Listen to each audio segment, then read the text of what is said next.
Oh my God.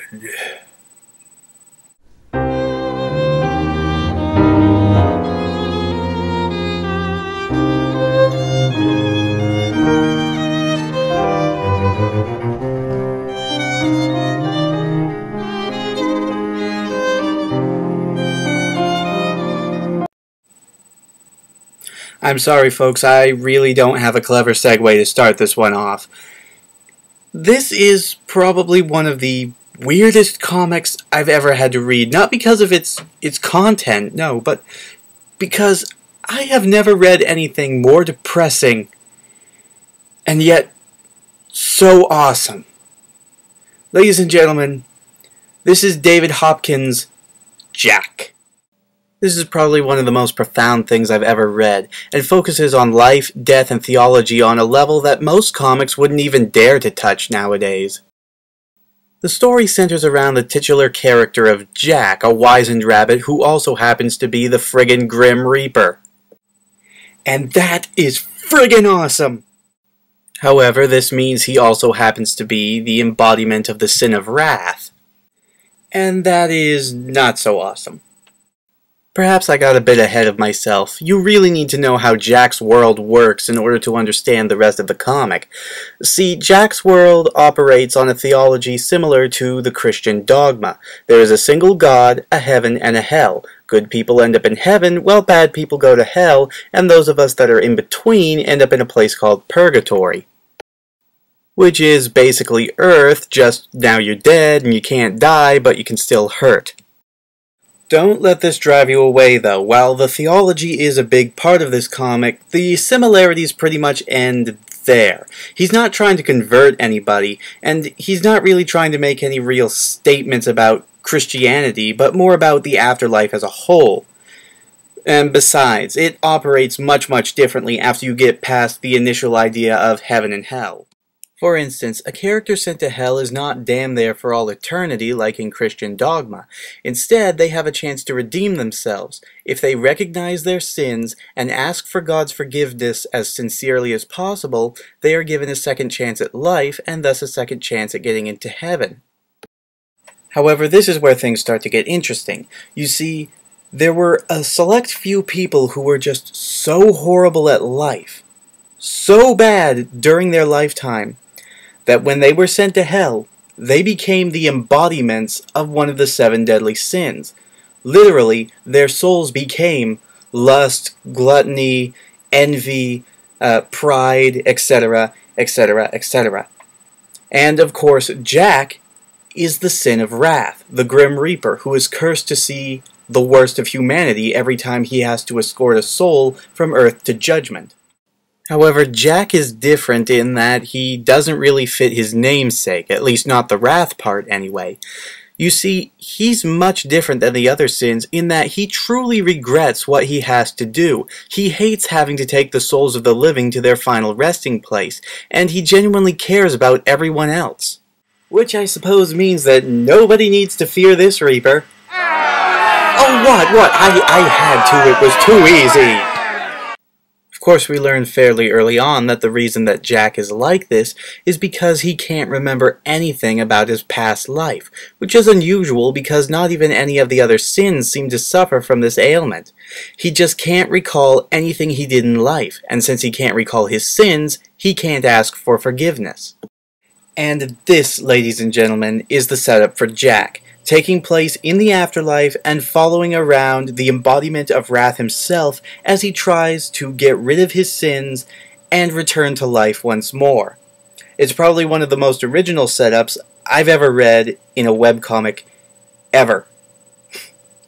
But that being said, of course you can't have an interesting premise if the characters can't carry it, and quite luckily, this series has very well written characters. Now obviously you have Jack, who has to be one of the best and well-written protagonists I've ever seen. He's not a wisecracking hero or anything like that. Just like every other soul in hell, he is there because he committed sins in his life. It's just that he is a special case because he can't remember said sins, and as such, and as a sin, he's given special powers which instead of using them to hurt people, he uses them to help them. That's one of the things that makes Jack so fascinating, is that as the main focus of the story, we pretty much see the world through his eyes, or at least most of the time. And with that, we get to see pretty much all of his struggles, both internal and external, and he is a character that runs the full gamut of emotions, from happy to sad, to angry, and everything in between. Almost constantly, by the way. And it's really interesting because he reaches a sort of dichotomy, or an impasse, if you will. He wants his memories back, but he's afraid of what would happen to who he is now if he got them back. Would the sins of the past affect who he is in the present?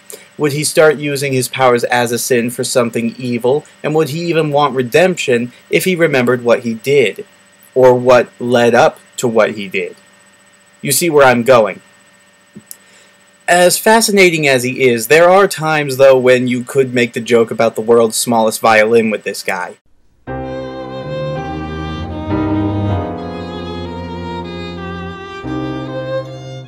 Now, the second character we meet is named Fanar, or For No Apparent Reason, as he is sometimes called, and boy does this guy have a backstory. You see, Fanar is an unborn fetus, somebody who died while still in the womb.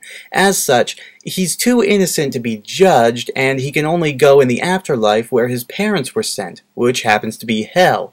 However, he was so innocent, and due to the fact he was never born, well, he's completely immune to all the horrible stuff that happens in hell. As such, his complete innocence and playful nature become a grasping point for Jack when he gets extremely depressed. Next up is Farrago, an angel who, for reasons unknown to the reader, has bloody stumps where her wings should be. She's a very motherly, very caring soul, and was the first to really feel like, well, Jack was worth saving. She is probably the very first friend he's had ever since he came to hell, and as such, holds a deep respect for him, and it grows into something more as the comic goes on. She's also the one who most actively tries to help Jack get his memories back, and it's explained pretty early on that angels have quite a bit of power to do that. However, how she does this is pretty interesting. That's right, folks, an angel's kiss apparently has the ability to restore his memories, if only little by little. And because of this, it also means I get to do this.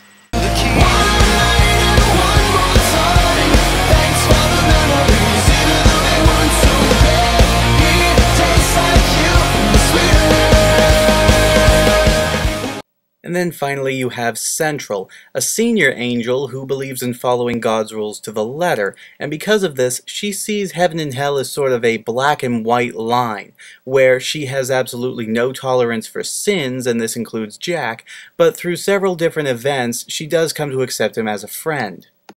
Even though she's trying to be a good person and whatnot, her rather rigid look at the afterlife just does not work for me. She has her moments, but for the most part, I don't like her that much.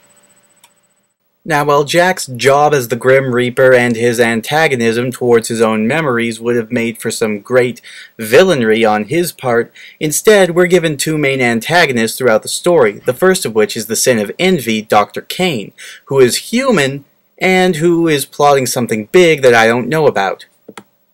And then there's the more frequently featured antagonist, Drip, the sin of lust, who in life was a serial murderer and rapist who was so horrible that in hell he still continues to torture the other souls by doing exactly what he was doing on Earth.